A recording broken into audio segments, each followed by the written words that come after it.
In episode 37 of Golden Wind, why did Diavolo lose the arrow?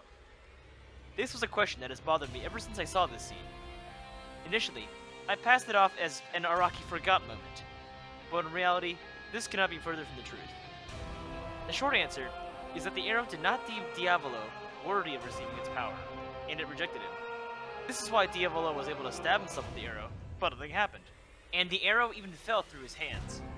But why did this happen? Why did the arrow reject Diavolo, who was convinced that he was truly worthy of its power?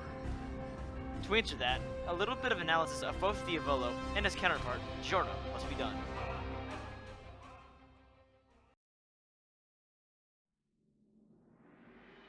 Diavolo is not a sane man. He is obsessed with destroying his past and leaving nothing behind, as he sees his past as nothing but a hindrance. In his eyes, the only way for someone to grow is if they personally destroy their past and leave nothing behind. Following this ideology, Diavolo has almost destroyed everything about him that has ever happened, from burning down his hometown to almost killing his own daughter.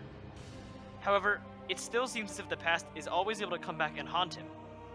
Whether it be Polnareff, his daughter, or his hometown, something in his past always comes back to hinder him in the present. All of these problems that Diavolo faces aren't just a product of bad luck, but are actually problems of his own making. Since Diavolo always strives to erase his past, he never actually learns anything from it. It is said that one learns from one's mistakes, but Diavolo does nothing but destroy any trace of his mistakes from ever happening. Because of this, Diavolo's past will always come back to haunt him, and when he thinks he's finally dealt with it, there is always something that he forgot, and something that he will never learn from. Diavolo never learns, and as such, he never really grows. Despite saying that he has, it's obvious that Diavolo learns nothing and hasn't really grown at all in Golden Wind. Diavolo's stand and personality reflects this as well, as he sees himself as the pinnacle of all stand users and a king of kings. He treats all of his underlings with disrespect and has no qualms about outright killing them if they disobey him. Even when Bucciarati outsmarts Diavolo in his final moments, Diavolo continues to assert his superiority and pleads with Bucciarati to give the arrow to him because he is more worthy of it. This personality leaves Diavolo with very little to improve as a person. After all, if someone believes that they're always on the top, then there is really no way to grow from the top. Furthermore, Diavolo always believes that fate is on his side due to his ability to predict it. With this mindset, Diavolo always justifies his actions as the will of fate and never questions them at all. And because of this, Diavolo is eternally stuck in that mindset and never matures even a little bit. Ever since Diavolo became the main personality of Doppio, he has not changed even a little. Giorno, on the other hand, is the exact opposite of Diavolo. Giorno is a person who actively confronts his past and keeps moving forward. Giorno suffered from a rough childhood, but instead of simply trying to erase it, Giorno instead learns from it. He strives to become a better person, a person who can help others, just like the gangster that helped him before.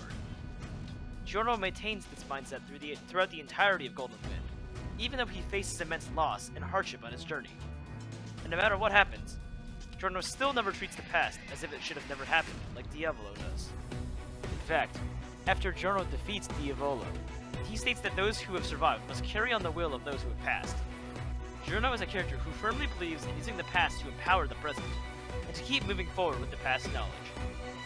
Because of this mindset, Giorno grows from his experiences with the rest of Squad Bucciarati. And because of that, the rest of Squad Bucciarati grow alongside him on their journey.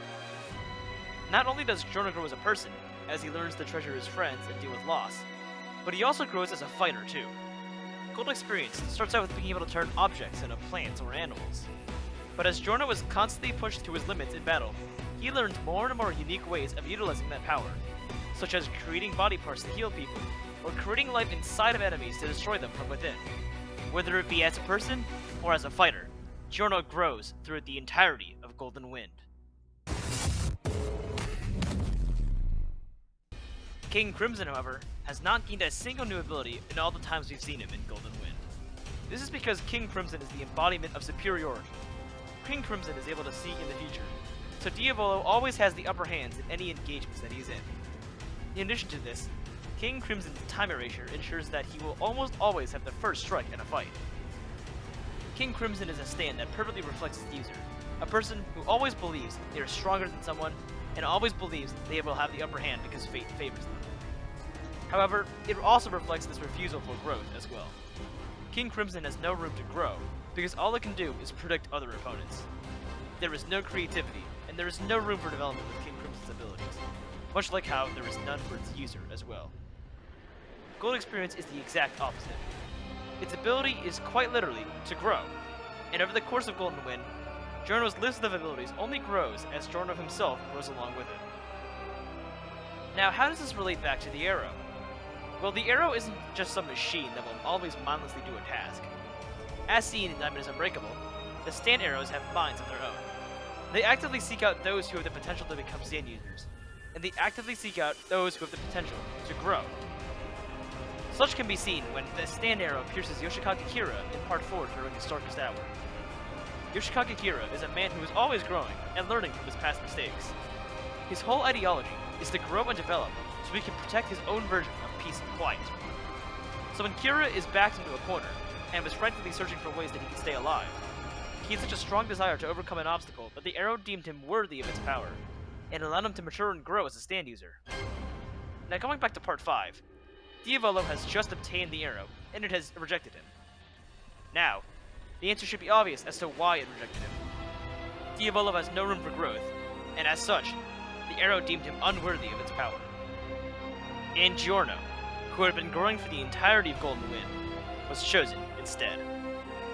It's quite ironic that Diavolo, who was convinced that he was worthy due to his strength, was never worthy of the arrow's power, because his strength convinced him that there was no need for him to grow at all. And instead of choosing a stagnant king, the arrow instead chooses Giorno, who's shown his resolve and growth all throughout his journey,